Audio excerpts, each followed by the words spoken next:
কাতারে রাজধানী দোহার বাণিজ্যিক এলাকা নাজমায় বাংলাদেশি উদ্যোক্তা Mohammad Jasimuddin Al Manha mobile trading and services প্রতিষ্ঠান নিয়ে যাত্রা শুরু করেছে। তার এই প্রতিষ্ঠানে রয়েছে মোবাইল, ল্যাপটপ সহ বিভিন্ন ইলেকট্রনিক্স পণ্য।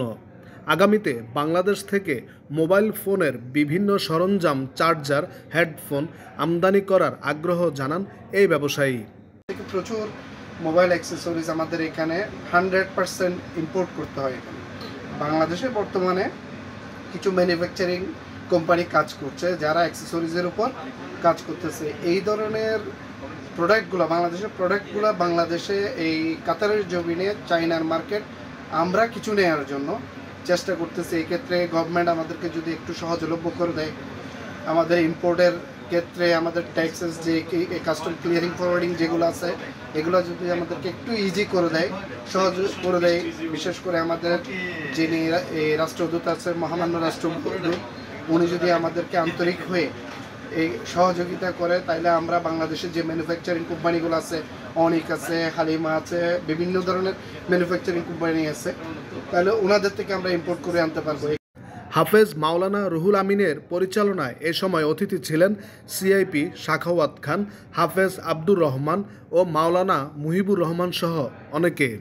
কাজী শামীম, চ্যানেল 24, কাতার।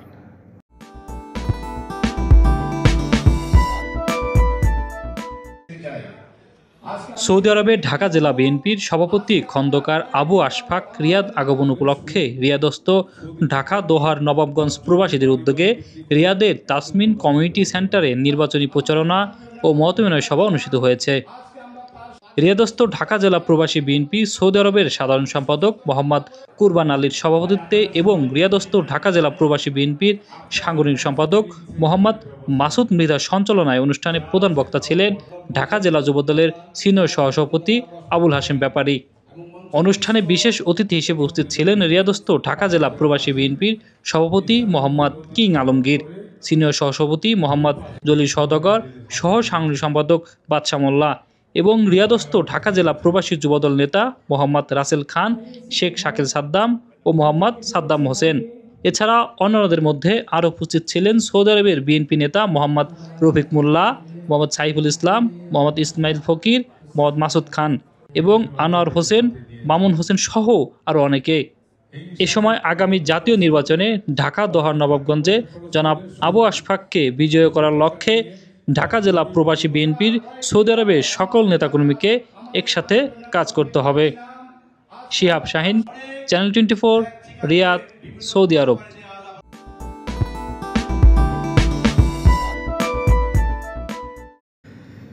সাবেক প্রধানমন্ত্রী বেগম খালেদা জিয়ার রাজনৈতিক সচিব বীর মুক্তিযোদ্ধা মরহুম আবুল হারিস চৌধুরীর ৭৩তম জন্মবার্ষিকী উপলক্ষে কাতারে আলোচনা সভা ও দোয়া মাহফিল অনুষ্ঠিত হয়েছে। কাতারের পুরাতন সবজি মার্কেট এলাকায় একটি রেস্টুরেন্টে এই আলোচনা সভা ও দোয়া মাহফিলের আয়োজন করেছে হারিস চৌধুরী ফাউন্ডেশন কাতার। সংগঠনের সভাপতি হাসান আহমেদের সভাপতিত্বে ও সাধারণ সম্পাদক মোহাম্মদ শাহিন আহমেদের সঞ্চালনায় অনুষ্ঠানে প্রধান অতিথি হিসেবে বক্তব্য রাখেন সিলেট জেলা জাতীয়তাবাদী ফোরাম এর সিনিয়র সহ সভাপতি আব্দুর রব। অনুষ্ঠানে মরহুম হারিস চৌধুরীর রাজনৈতিক জীবনের বিভিন্ন স্মৃতিচারণ করেন ফাউন্ডেশনের সভাপতি হাসান আহমেদ। শেষে মরহুম হারিস চৌধুরীর আত্মার শান্তি কামনা করে দোয়া করা হয়। কাজী শামীম, চ্যানেল 24, কাতার।